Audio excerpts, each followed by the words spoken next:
Rakesh sir, flat అదిరిపోయింది. ఇక్కడి నుంచి పూర్తి ముంబైని చూడొచ్చు.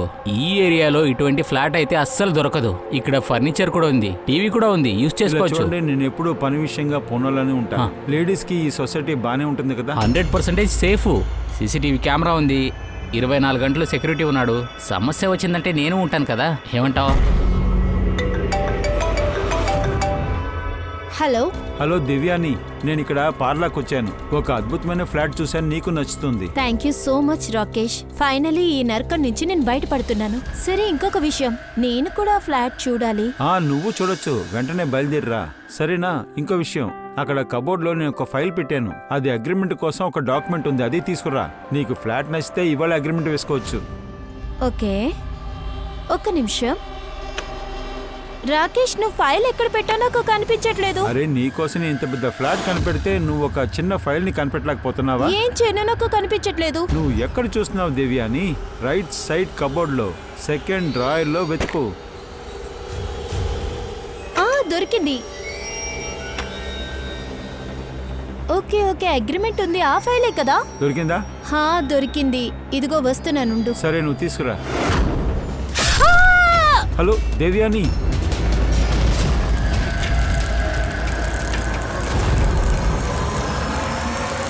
ఏసీపీ సార్,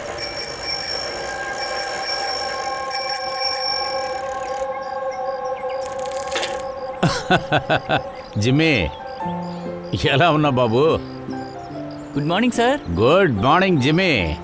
ఏంటి హఠాత్తుగా ఇటు వచ్చావు? ఎలా ఉన్నావు? నేను చాలా బాగున్నాను, అచ్చు మీలానే. నాలాగేనా?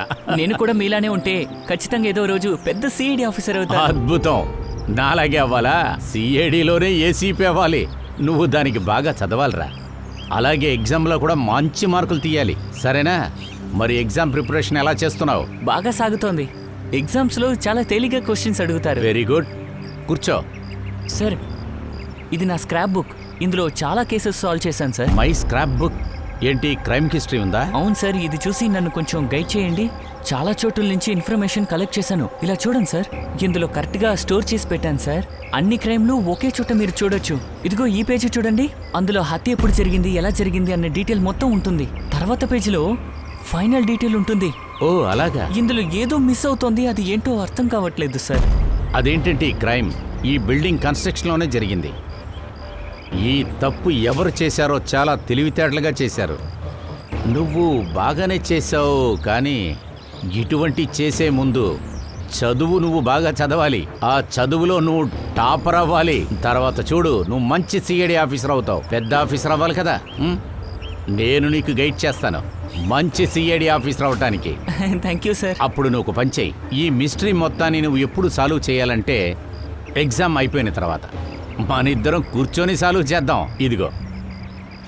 సరే సార్, వస్తాను. బాయ్.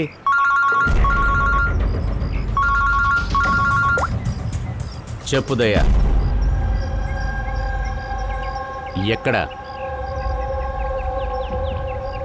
I see. సరే, మీరందరూ అక్కడికి వచ్చేయండి. రిపోర్ట్ తీసుకొని ఆఫీస్కి వచ్చి మీట్ చేయండి. యా.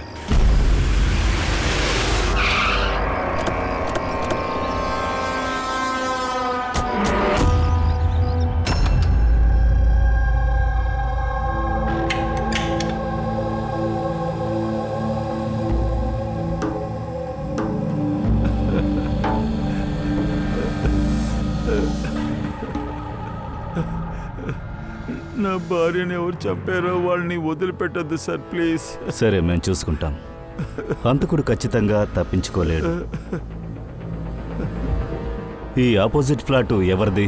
సార్, అది నా ఫ్లాటు. మీరు?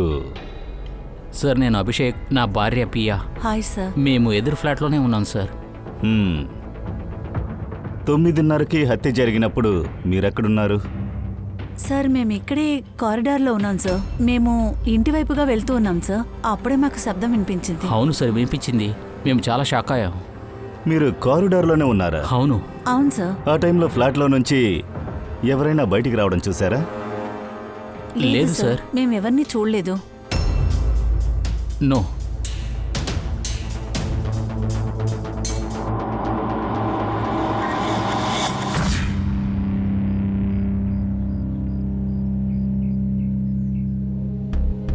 సార్ నేను మిమ్మల్ని చూడగలను.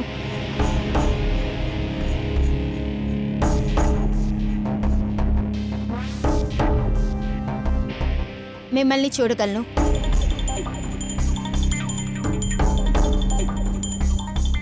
హంతకుడు ఎక్కడొచ్చినా కూడా దేవ్యానికి తెలుసుంటుంది. అలా ఉన్నప్పుడు తను ఎలా చూడలేదని చెప్తున్నారు? అదే నాకు అర్థం కావడం లేదు పూర్వి. ఐ మీన్ హంతకుడు దేవియానికి ఎందుకు కనిపించలేదు? తేలిగ్గా లోపలికొచ్చి చంపేసి వెళ్ళాడు. ఇక్కడ దెబ్బలాట జరిగినట్టు కూడా కనపడడం లేదు. హంతకుడు రైట్లోంచి రాలేదు, లెఫ్ట్లోంచి రాలేదు, వెనక వైపు నుంచి కూడా రాలేదు. అంటే ఆ హంతకుడు ఎదురొచ్చుంటాడా? ఎదురుగా క్యాబినెట్ ఉంది, వస్తే ఖచ్చితంగా తెలుస్తుంది. వాడు కంటి కనిపిస్తేనే కదా తను చూసుంటేది. ఒకవేళ వాడు ఇందులో చోటు లేదు సార్. హ, ఇక్కడ కూడా లేదు. దేవయాని హత్య జరిగింది, అయితే హంతకుడు వచ్చుంటాడు. కానీ ఇందులో ప్రశ్న ఏంటంటే తను ఎక్కడ దాగున్నాడు? ముఖ్యమైన విషయం ఏంటంటే హంతకుడు ఇంట్లోకి ఎలా వచ్చుంటాడు? వేసిన కిటికీ వేసినట్టే ఉంది, ఒక చిన్న గాజు పెంకు కూడా లేదు. ఇక్కడ వేసిన తలుపు కూడా వేసినట్టే ఉంది.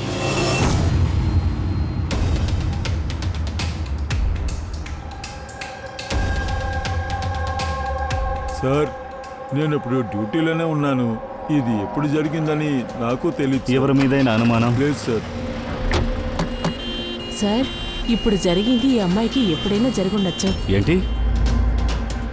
ఎందుకు అలా చెప్తున్నారు? 1వ number character list lady sir. తన ఇంటికి చాలా మంది మగవాళ్ళు వస్తూ వెళ్తూ ఉంటారు సార్. రాకేష్, ఈ ఫ్లాట్కి ఎవరెవరి దగ్గర ఉంటుంది? ఒక తాళం ఇషాన్ సార్ దగ్గర ఉంటుంది, ఆయన సొసైటీ చైర్మన్. తర్వాత ఒక తాళం సిమ్రన్ దగ్గర ఉంటుంది. తను దేవి అని చిన్న వయసు ఫ్రెండ్. తనే ఇల్లుని రెనోవేట్ చేసింది. చెప్పా చేయకుండా తనే ఇంటి లోపల రాగలదు. సరే, సిమ్రాన్ని పిలువు. నేను ఈ సొసైటీ యొక్క చైర్మన్ ఈశాన్, అలాగే తన వైఫ్ భూమి. సార్, ఈ ఆడవిడ వల్ల పూర్తి సొసైటీ ఇబ్బంది పడింది. మర్యాద అనే ఒక లిమిట్ని ఆమె ఎప్పుడో క్రాస్ చేసేసింది. ఎన్నో బాయ్ ఫ్రెండ్స్ ఉన్నారు ఆమెకి. నన్ను అడిగారంటే సార్, ఆ బాయ్ ఫ్రెండ్స్లోనే ఎవరో ఆమెని చంపేసి. సరే సరే సరే, ఒక నిమిషం. తను పెళ్ళైన ఒక కుటుంబ స్త్రీ అనే మేము విన్నాం. సార్, తనకు పెళ్ళి అయ్యునింది, కానీ తన భర్త రాకేష్తో తన లేదు. ఎక్స్క్యూజ్ మీ, నా బండిని పార్క్ చేస్తారా? Yeah sure. Yeah.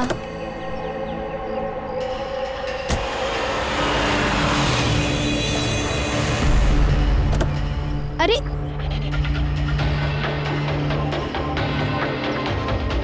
Thank you so much. మీ పేరు? అభినవ్. ఎక్కడుంటున్నారు? ఇదిగో ఈ బిల్డింగ్ లో. Thank you so much.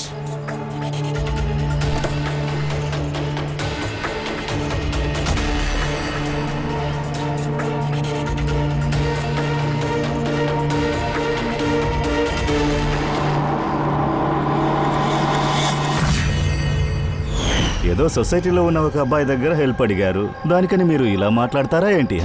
Sir, ఇలా జరుగుండకపోతే మేమెందుకు ఆమెని చెప్తాము? ఆ దేవి అనేని చాలా గలీజైన వాళ్ళు కలిసి తనకొస్తారు. అలాగే ఈ విషయాలన్నీ బయటికి తెలిసినప్పుడు ఆమె మాట మార్చేస్తుంది. మా మీదే హారెస్మెంట్ అని అది ఇది ఏదోటి అంటుంది. సార్, సిమ్రన్. సిమ్రాన్ ఈ ఇంటికి మీ దగ్గర కూడా ఉందిగా? అవును సార్. సార్, కీ నా దగ్గర ఉండడం వల్ల అనుమాన పడకండి సార్. దేవి అని నా చిన్న వయసు ఫ్రెండ్ సార్. నేను తన హత్య చేయలేదు.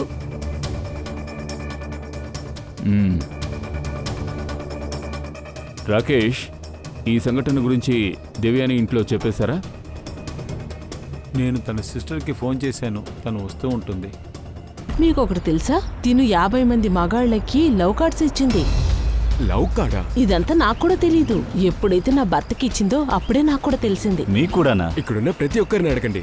ఏంటి చెప్పండి. అవును సార్, అవును, నా భర్త కూడా ఇచ్చింది. ఆ కార్డ్స్ని చూడొచ్చా?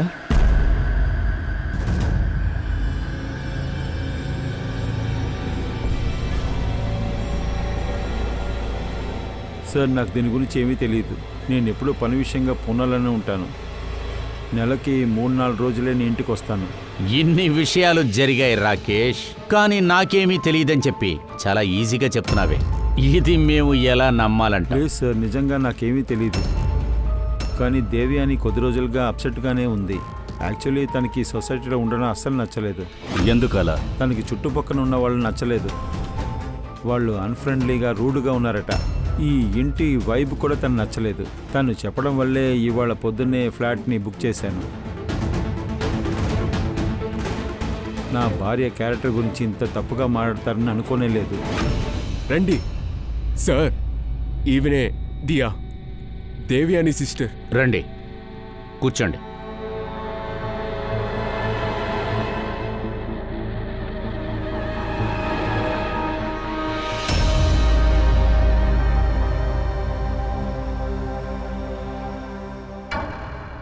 సార్, మీ దగ్గర ఒక విషయం చెప్పాలి. నా సిస్టర్ గురించి ఇక్కడ చాలా మంది తప్పుగా మాట్లాడుతున్నారు, కానీ తను అలాంటిది కాదు సార్. ఇది ఎవరు చేశారో నాకు తెలుసు. అసలు ఇది ఎవరు చేశారు?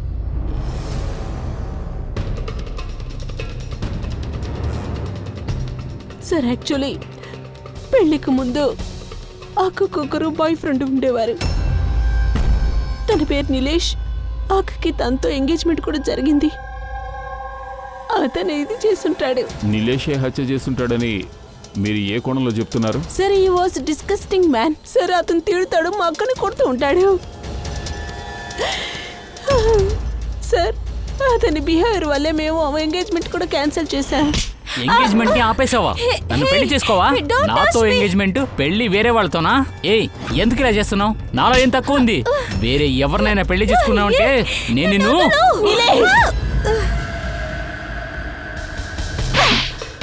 How dare you! అక్కని కొట్టడానికి నీకెంత ధైర్యం ఉండాలి? మా అక్క ఎలాంటి పరిస్థితుల్లో నిన్ను పెళ్లి చేసుకోదు. ఒక్కసారి చెప్తే నీ బుర్రకి ఎక్కదా? నిన్ను నేను చంపుతాను. నన్ను పెళ్లి చేసుకోలేదంటే ఖచ్చితంగా నేను నిన్ను చంపుతాను, తెలుసుకో. కొన్ని రోజుల తర్వాత అక్క ఉన్న బిల్డింగ్ పక్కనే షిఫ్ట్ అయిపోయింది. సార్, ఆ రోజు నుంచి అక్కకి థ్రెటనిల్ కాల్స్, మెసేజెస్ డైలీ వస్తూనే ఉండేది సార్. సార్, చెప్పాలంటే కొంతమంది అక్కింటికి వెళ్తూ వస్తూ ఉండేవారు. సార్, నేను చెప్పేది వినండి సార్. ఇదంతా నీలేష్ పనే సార్. అంతేకాకుండా సొసైటీ చైర్మన్ ఇషాల్ మా సిస్టర్ని అవమానించాలంటే తనకు చాలా నచ్చుతుంది. నిషా, నువ్వు ఎందుకని ఇదంతా చెయ్యాలి? దానికి ఒక కారణం ఉంది సార్. అతను మా అక్కని అదలా చూసేవాడు. తను అక్క ఒంటరితనాన్ని అతను ఎదురు చూసేవాడు. ఎప్పుడైతే అతను ఇది చేయలేకపోయాడు, వాడు అక్క పేరుని పాడు చేసేశాడు. నిలేష్ అండ్ ఇషాన్. నిలేష్ అతని ఎంగేజ్మెంట్ ఆగిపోయినందుకు పగ తీర్చుకోవాలనుకున్నాడు. అలాగే ఈశాన్ మేల్ ఈగో దెబ్బతింది. అందుకే వాడు తన పేరు చెడగొట్టడం మొదలుపెట్టాడు. రాకేష్, నిషాన్ తర్వాత నిలేష్ గురించి నీకేమన్నా తెలుసా? ఇంతవరకు ఏమీ చెప్పలేదు. బట్ సార్, ఒకరోజు సండే నేను ఇంట్లో ఉన్నాను. అప్పుడు నైట్ 11 o'clock ఎవరో బెల్లు కొట్టారు. నేను వెళ్ళి తలుపు తెరిచాను. అక్కడ ఒకడు నించుని ఉన్నాడు. వాడు నన్ను చూసి పారిపోయాడు. వాడిని ఆపడానికి ఎంతో ప్రయత్నించాను, కానీ వాడు పారిపోయాడు. సరే, ఇప్పుడు మీరు బయలుదేరండి. అవసరపడితే మళ్ళీ మేము పిలుస్తాం.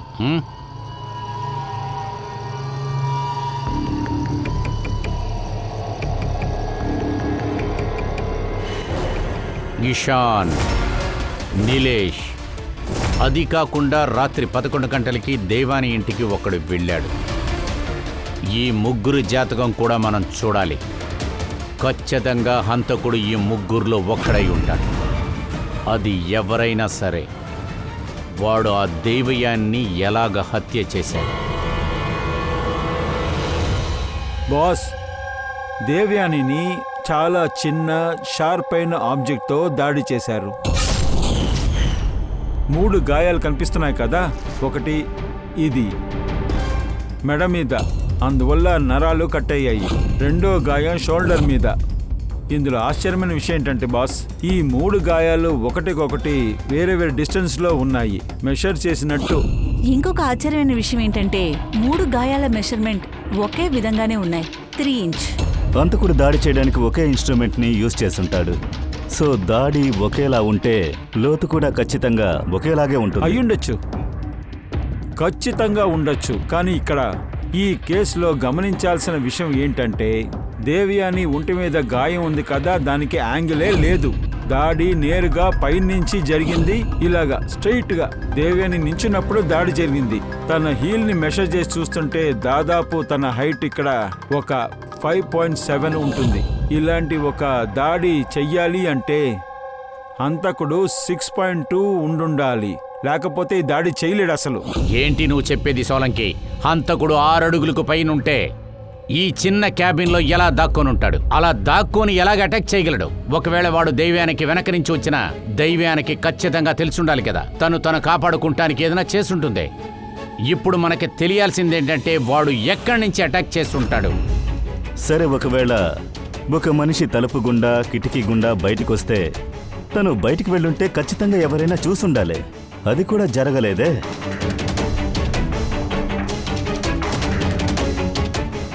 అసలు హంతకుడు ఆ దైవ్యాన్ని వెనకాల ఎలా వచ్చాడు? ఆడు వెనకాలే వచ్చింది ఆ దైవ్యానికి తెలియలేదే. అది మాత్రమే కాదు, ఈ హంతకుడు ఎటువంటి వెపన్స్ని వాడాడు? అంత పెద్ద గాయాన్ని వాడు ఏర్పరిచాడే. ఆ ఆయుధం ఏమై ఉంటుంది? మనం దేన్నో మిస్ అవుతున్నామని నా అంతరాత్మ చెప్తోంది.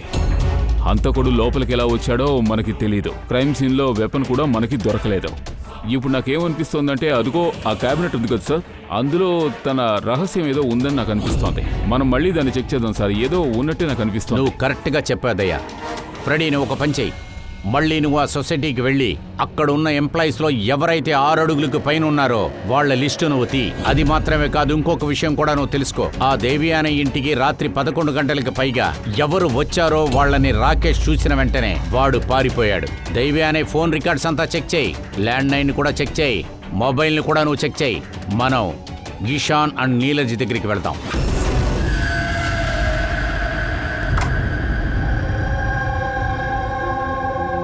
డాక్టర్ సోలంకి థియరీ ప్రకారం హంతకుడి హైటు కనీసం 6 అడుగులు ఉంటుంది.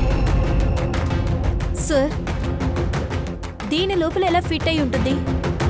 అదే నేను ఆలోచిస్తున్నాను.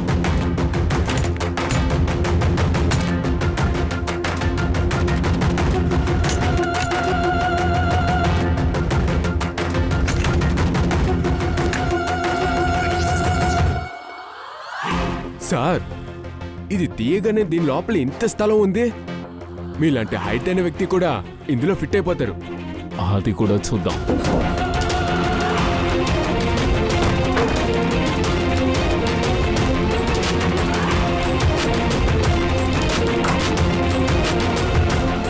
ఈ షెల్ఫ్ అన్ని తీసేస్తే నాలాంటి ఒక వ్యక్తి ఈజీగా ఫిట్ అవుతాడు. హంతకుడు కూడా లోపల ఫిట్ అయి ఉంటాడు. కానీ ఇప్పుడే ఒక విషయం తడుతుంది. ఇక్కడుంటే దేవి అని తను చూసి అరవాలి కదా. ఏం చూస్తున్నారు? దీని లోపల ఏమైనా మెకానిజం ఉందా? దాని ద్వారా దివ్యాన్ని చంపుండొచ్చు, కానీ అలాంటిదేమీ తెలియడం లేదే. హంతకుడు ఆధారాన్నే వదలలేదు. మనకి మోటార్ వెపన్ కూడా దొరకలేదు. దివ్యాని ఎలా చనిపోయిందో అది మనకు తెలియలేదు. ఈ హత్య ఎలా జరుగుంటుంది? నువ్వు ఓ పని చెయ్యి, ఇందులో దొరికే ఫింగర్ ప్రింట్స్ అన్నిటినీ కలెక్ట్ చేయి. ఒకవేళ ఆ దేవి అనే హంతకుణ్ణి చూసుండొచ్చు, కానీ అది చెప్పడానికి తను ప్రాణాలతో లేదు. ఎవరై ఉంటాడు? హంతకుడు అసలు ఎవడై ఉంటాడు? వాడు ఎందుకని ఆ అమ్మాయిని హత్య చేశాడు? ఏ విధంగా చేసుంటాడు? హంతకుడు తాంత్రికుల్లా ఉన్నాడు. బాగా బుర్రున్నాడే. వాడి బుర్ర మన దగ్గర పంచేది కదా, దొరుకుతాడు. సార్, ఈ సొసైటీలో 4 వ్యక్తులున్నారు. వీళ్ళ హైట్ 6 ఫీట్ దానికి పైన ఉంది. అభిషేక్, ఈశాన్, వాచ్మెన్. ఈవిడెవరు? ఈవిడ హై హీల్స్ వేసుకుంటున్నారు. వాటిని వేసుకుంటే ఈవిడ హైట్ 6 ఫీట్ వస్తుంది. సరే అభిజిత్, ఇందులో హంతకుడు ఎవడై ఉంటాడు? ఎవడు ఈ హత్యని చేసుంటాడు? అసలు ఆ క్యాబిన్లోకి ఎవడు దాక్కున్నాడు? వెళ్ళి చాలా మిస్టరీగా ఉంది. అక్కకి ఒక బాయ్ ఫ్రెండ్ ఉండేవాడు. అతని పేరు నీలేష్. నువ్వేమన్నా పెద్ద రౌడీవా?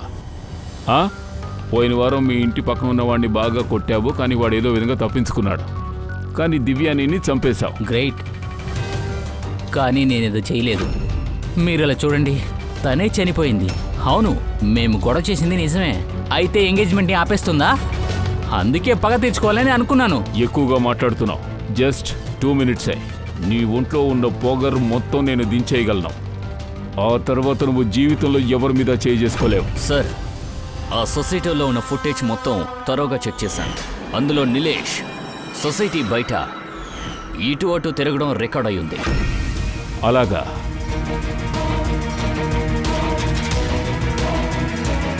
అక్కడికి ఎందుకు వెళ్ళావు నువ్వు? నేను తనని మీట్ చేయడానికి వెళ్తాను, మీట్ చేయడానికి ప్రయత్నిస్తాను, కానీ నేను మీట్ చేయలేదు. వారం 9 గంటలకి దివ్యాని చనిపోయేటప్పుడు ఎక్కడున్నా? అదంతా నాకు తెలియదు. రాత్రంతా నేను మత్తులో ఉన్నాను కాబట్టి నాకైతే అస్సలు తెలియదు, నాకైతే గుర్తులేదు. బాగా ఆలోచించు. ఆ టైంలో నువ్వు ఎక్కడున్నావో బాగా ఆలోచించు, లేదంటే ఆ తర్వాత నీ మొహాన్ని నువ్వే చూసుకోలేవు. రెడీ? పైకిలే. ఇషాన్, నువ్వే దివ్యానికి సర్టిఫికేట్ ఇస్తున్నావు, క్యారెక్టర్ సర్టిఫికేట్. దాని గురించి నువ్వేమనుకుంటున్నావు? సార్ నాకేం అర్థం కావట్లేదు. కానీ మాకు అర్థమైంది, దివ్యాని నీకు దక్కలేదు. ఆ కోపంతో నువ్వు తన పేరుని సొసైటీలో చెడగొట్టావు. మర్యాదగా నిజం చెప్పు, లేకపోతే. అదొచ్చి చాలా అబ్బాయిలతో తను జాలీగా ఉంటుంది. సో నేను కూడా తనతో దగ్గర అవుదామని కాస్త ప్రయత్నించా. కానీ తనొచ్చి నన్ను రిజెక్ట్ చేసింది. అప్పుడే నేను నిర్ణయించా, రివెంజ్ తీసుకున్నా. పగ తీర్చుకుంటున్నానంటూ చంపేశావా? లేదు సార్, నేను చంపలేదు. నేను జస్ట్ తన్ని బెదిరించానంతే. ఎందుకంటే ఆ ఫ్లాట్ కి నీ దగ్గర కూడా ఉంది. పైగా తన చంపడానికి మోటివ్ ఉంది, మార్గం కూడా ఉంది. కానీ సార్, తను చనిపోయినప్పుడు నేను అక్కడ సొసైటీలో వాటర్ పైప్ని రిపేర్ చేస్తున్నా. మీరు కావాలంటే ఎవరినైనా అడగండి. అది మేం చూసుకుంటాం.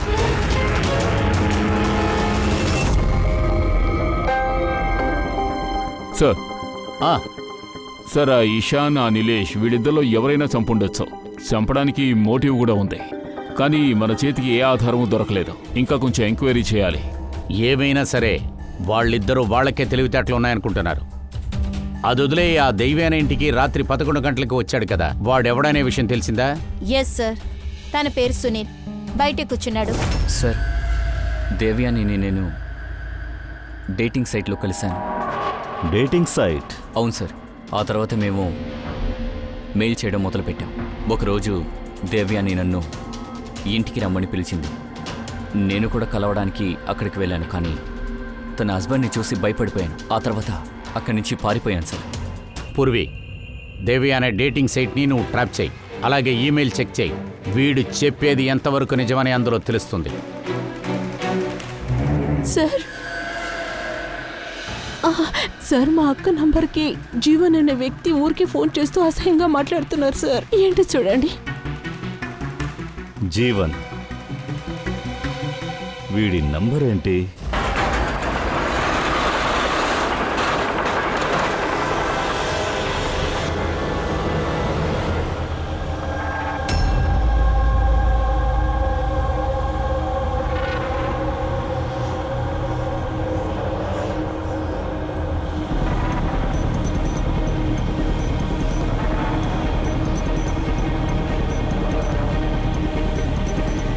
ఏయ్, సరిగ్గా పంచోడు.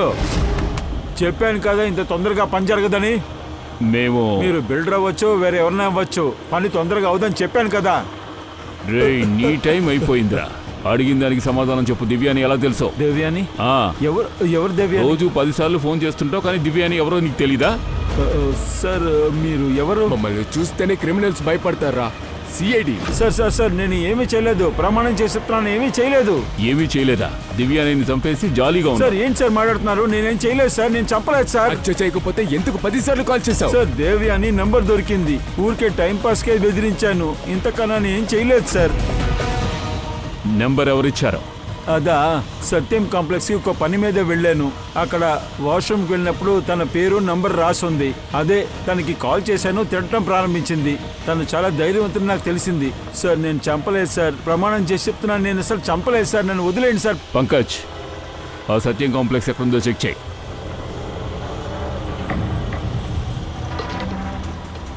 సార్, ఇది కమర్షియల్ బిల్డింగ్, చాలా ఆఫీసులు ఉన్నాయి.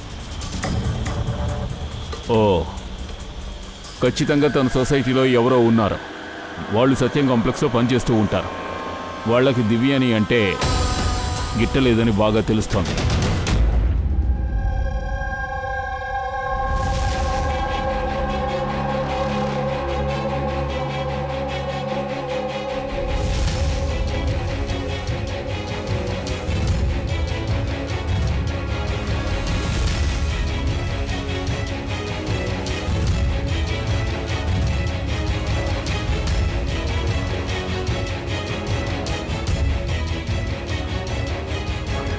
జిమ్మీ ఏంటి? అరే జిమ్మీ, నువ్వు మళ్ళీ ఏం స్టార్ట్ చేసావు? ఎగ్జామ్ దగ్గరైందిరా. దేవయాని మర్డర్ మిస్టరీని సాల్వ్ చేస్తున్నాను. ఒరే, ముందు మ్యాథ్స్ క్వశ్చన్ పేపర్ని సాల్వ్ చేయరా. నేను నీ దగ్గర మాట్లాడుతున్నాను. మా మొదటి పేపర్ ఫిజిక్స్. అలాగే ఈ మర్డర్ ఫిజిక్స్ లాజిక్లోనే జరిగిందమ్మా. నువ్వు నీ యొక్క లాజిక్ ఇది పెద్ద తలనొప్పిలా ఉంది. నువ్వు ఇదే లాజిక్ తీసుకెళ్లి ఏసీపీ సార్తో చెప్తావా? ఆయన వెంటనే నాకు కాల్ చేసి నీ గురించి కంప్లైంట్ చెప్తారు. అమ్మ ఎప్పుడు ఏసీపీ సార్ కంప్లైంట్ చేస్తారో ఆయన ముందు నన్ను తిట్టినట్టు నటించి ప్లీజ్. సిఐడి ఆఫీసర్ అవ్వాలని కల అంటున్నావు, కానీ నీ అమ్మని అబద్ధం చెప్పమని ట్రైనింగ్ ఇస్తున్నావు కదా. నేను ఏసీపీ సార్తో ఇదంతా చెప్తాను, చూసుకో. అమ్మా అమ్మా అమ్మా, నాకు తెలుసు నువ్వు ఖచ్చితంగా కంప్లైంట్ చేయవు. అలాగా? ఎందుకంటే నువ్వు అందరికంటే చాలా బెస్ట్ మామ్. కరెక్టా? వదులు. అవునా? అరే జిమ్మీ, బెస్ట్ వదులు మామే కదా. నువ్వు నో. కంప్లైంట్ చేయవు ఏ. కదూ? ఒరేయ్, చెయ్యొద్దులు. చెప్పమ్మా. నిన్నే అరే, నువ్వు వదలరా? కొట్టకు. అరే, నువ్వు కంప్లైంట్ చేయవు కదా. నువ్వు ఆగు. ఆగమ్మా. నీ పని అమ్మా చెప్తాను. ఆగు.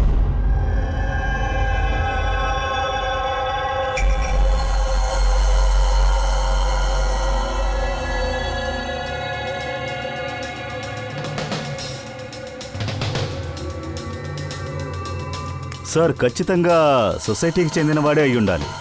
వాడికి సత్యం కాంప్లెక్స్తో కనెక్షన్ ఉంది. సార్, నేను దేవయాని సునీల్ మధ్య ఉన్న ఈమెయిల్స్ని చెక్ చేశాను. అందులో ఆశ్చర్యమైన విషయం తెలిసింది. అదేంటిది? సార్, దేవయాని ఎప్పుడు మెయిల్ చేస్తుందో అప్పుడు తన ఐపీ అడ్రస్ రీయూట్ చేస్తుంది. రీరూటా?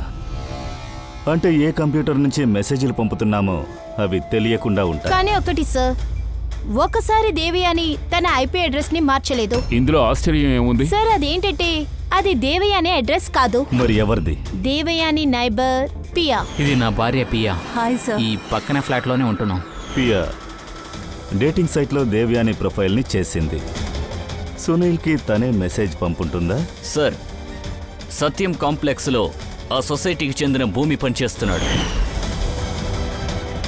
దైవయానై పక్క ఇంట్లో భూమి అండ్ పియా. అప్పుడు నిజంగా దైవయానై హత్య వెనకాల ఏమీ ఉందని ఈ భూమి పియానే మనకి చెప్తారు. ACP sir, ACP sir, Jimmy, ACP sir, నేను కనిపెట్టేశాను. ఏం కనిపెట్టావు? దేవయాని ఎలా చనిపోయారో కనిపెట్టాను. దైవయానికి హత్యకి సంబంధించి ఎలా కనిపెట్టావు? డ్రోన్ ద్వారా చంపారు.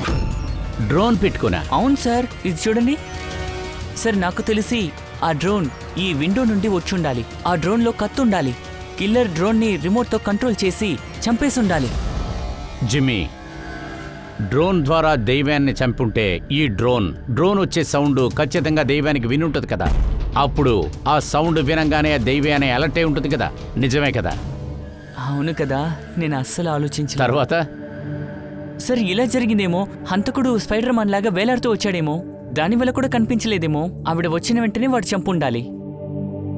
జిమ్మీ, ఇలా చూడు, నువ్వు చదవటం మానేసి సూపర్ హీరోస్ సినిమాలు బాగా చూస్తున్నావు. స్కూల్లో నువ్వు ఖచ్చితంగా చదువుంటావు కదా. ఏ వస్తువైతే పైకి వెళుతుందో ఖచ్చితంగా అది కిందకు వస్తుంది కదా. వచ్చి తీరాలి. ఎందుకు చెప్పు? గ్రావిటీనే కారణం. గురువాకర్షణ శక్తి అంటారు. సరే వెళ్ళు, ఎగ్జామ్కి నువ్వు బాగా ప్రిపేర్ అవు. అర్థమైందా? మా పని మేం చేస్తాం. Bye bye. బాయ్, మళ్ళీ వస్తాను. బాయ్.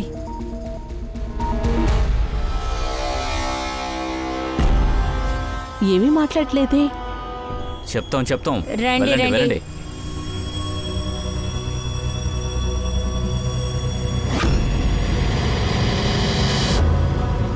సార్, అసలు మమ్మల్ని ఎందుకు ఇక్కడికి పిలిచారు? నీకు బాగా ఇష్టం కదా డేటింగ్ సైట్లో మిగతా వాళ్ళ ప్రొఫైల్స్ క్రియేట్ చేయడం. సార్, మీరు చెప్పింది నాకు అర్థం కాలేదు. కొంచెం కూడా సిగ్గు లేదు. ఒక అమ్మాయిగా ఉండి కూడా ఇంకో అమ్మాయితో చాలా వర్స్ట్గా నడుచుకున్నారు. నువ్వేమో దేవయాని యొక్క డేటింగ్ సైట్లో ఫేక్ అయిన ప్రొఫైల్ని క్రియేట్ చేశావు. అబద్ధపు మెయిల్ని పంపించావు. అప్పుడేగా తన పేరు పాడవుతుంది. సార్, మీరు ఏదో తప్పుగా అర్థం చేసుకుంటున్నారు సార్. మా దగ్గర ఆధారం ఉంది. నువ్వు ఒకసారి నీ ఐపీ అడ్రస్ని చేంజ్ చేసావు కదా. కానీ నన్నెందుకు ఇలా పిలిచారు? ఓ మేడం, మీరా? మీరు దేవి అనే పేరుని నంబర్ని వెళ్ళి టాయిలెట్లో రాశారు. లేదు సార్, నేనెందుకు ఇదంతా చేస్తాను? అలాగా? ఆ స్వీపర్ని పిలవమంటావా? వాడికే కదా డబ్బిచ్చావు ఈ పని చేయడం కోసం. ఆ? సార్ అంతా క్లియర్ అయింది. వీళ్ళిద్దరే దేవయానిని చంపారు. అవును అభిజిత్, మనం వెంటనే యాక్షన్ తీసుకోవడం మొదలు పెడదాం. వద్దు సార్, ప్లీజ్ నేను చెప్పింది నమ్మండి సార్. మేం వాళ్ళని చంపలేదు సార్. సార్, మేమందరూ కలిసి తన పేరుని పాడు చేద్దాం అనుకున్నాం సార్, కానీ మేము తను చంపలేదు సార్. అవును సార్, తను ఇక్కడ ఉండకూడదు అలానే మేము అనుకునేవాళ్ళం. అందుకనే మేము ఇన్ని విషయాలు చేశాం. కానీ తనే వెళ్ళాలనుకుంది. అలా ఉన్నప్పుడు తన్ని మేమెందుకు హత్య చేస్తాం? కానీ తను ఈ సొసైటీలో ఉండకూడదని మీరందరూ అనుకున్నారు. ఆ? సార్, అదేంటంటే దేవ్యాని ఎప్పుడు ఇంట్లో ఒంటరిగానే ఉంటుంది. ఇంకా సొసైటీలో ఉన్న మగవాళ్ళంతా తన అందాన్ని పొగుడుతారు సార్. సో మేము కొంచెం ఇన్సెక్యూర్గా ఫీల్ అయ్యాం. మా హస్బెండ్స్ కూడా తన అందాన్ని చూసి మురిసిపోకూడదు కదా. చాలా ఆశ్చర్యంగా నీచంగా ఉంది. ఒక అమ్మాయి అయ్యుండి ఇంకో అమ్మాయితో చాలా నీచంగా నడుచుకున్నారు. ఇంకా మిగిలినవన్నీ కూడా వెళ్ళి జైల్లో కూర్చొని చెప్పండి. పూర్వి వీళ్ళని తీసుకెళ్ళు. వెళ్ళు, ఇద్దరు వెళ్ళండి. రండి.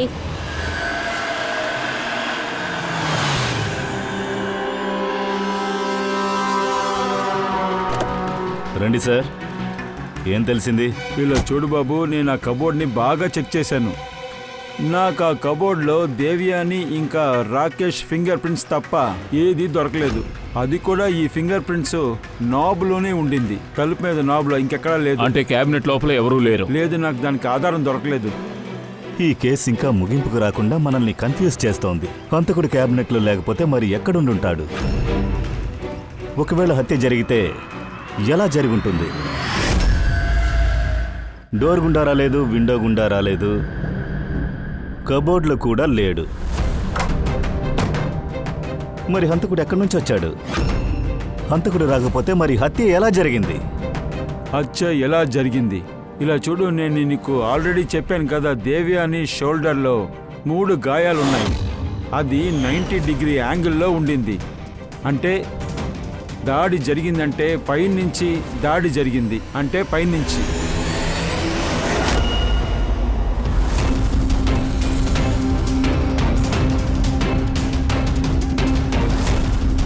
పైనుంచి దాడి చేశారు. రెడీ, దీని లైట్ని కొంచెం ఆన్ చేయి. ఇదేంటి 3 బల్బులు వెలగలేదు? ఫ్యూజ్ పోయిందా ఏంటి? ఫ్యూజ్ పోయి ఉండదు, ఇది కొత్తదని చూస్తేనే తెలుస్తోంది. దేవ్యాని యొక్క షోల్డర్స్లో 3 గాయాలున్నాయి. ఇందులో 3 బల్బులు కనిపించట్లేదు. రెడీ, కొంచెం దీన్ని కిందకు దించు. దేవ్యాని హత్య రహస్యం ఇందులో కూడా ఉండొచ్చు.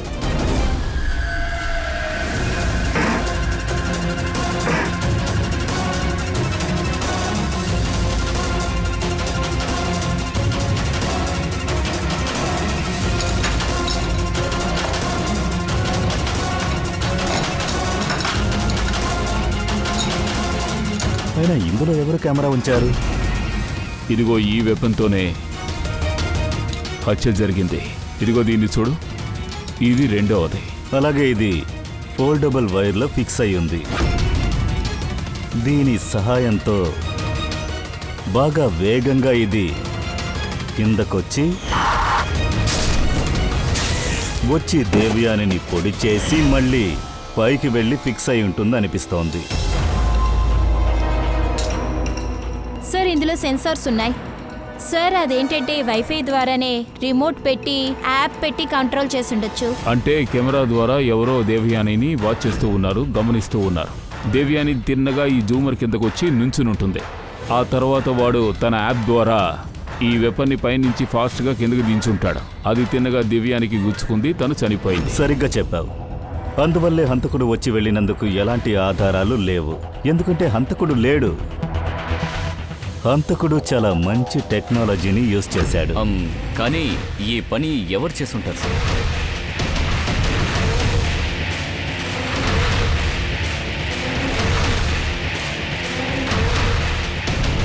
సార్, హంతకుణ్ణి కనిపెట్టేశాం.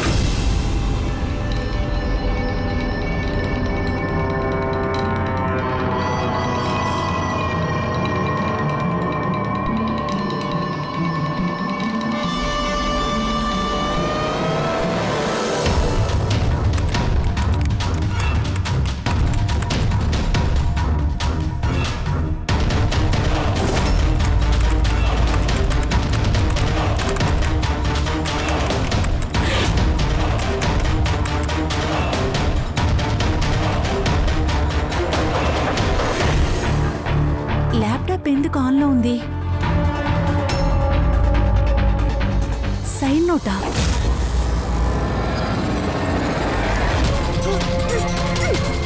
ఎవరది?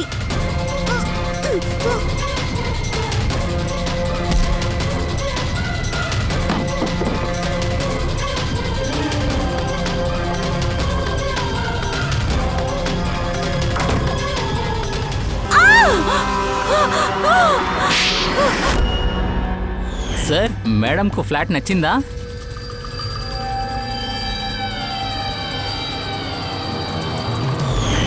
షాండియర్లో ఉన్న మెకానిజంని చూసిన వెంటనే దాని వెనక సిమ్రన్ నువ్వున్నావని మాకు అర్థమైంది. ఎందుకంటే కొంతకాలం క్రితం దివ్యాని రూమ్ని నువ్వే రెనోవేట్ చేశావు. సార్ రాకేష్ చెప్పే నేను ఇదంతా చేశాను సార్. కానీ వీడు మోసమైన వాడు, వీడు నన్నే చంపడానికి వచ్చాడు. అప్పుడే కదా వీడు ప్రశాంతంగా ఉండగలడు. సరే, నువ్వెందుకు సపోర్ట్ చేశావు? దేవయాని నా ఫ్రెండే, కానీ చిన్నతనం నుంచి తనంటే నాకు ఇష్టం ఉండదు. ఎందుకంటే తన మంచి మనసు కోసం అందరూ నన్ను వదిలేసి తన్నే మెచ్చుకుంటారు. నాకు కడుపు మంటగా ఉంటుంది. దాంతో ఈ రాకేష్ నన్ను ఎంకరేజ్ చేశాడు. అందుకే చంపాలనుకున్నాను. దానికి నేను సపోర్ట్ చేశాను. చూడండి, వీడికి సపోర్ట్ చేశాను. సెంటర్ కబోర్డ్లో సెకండ్ డ్రాయర్లో ఒకసారి చూడు. నువ్వు కావాలనే తనని ఫైల్ తీసుకొని రమ్మన్నావు.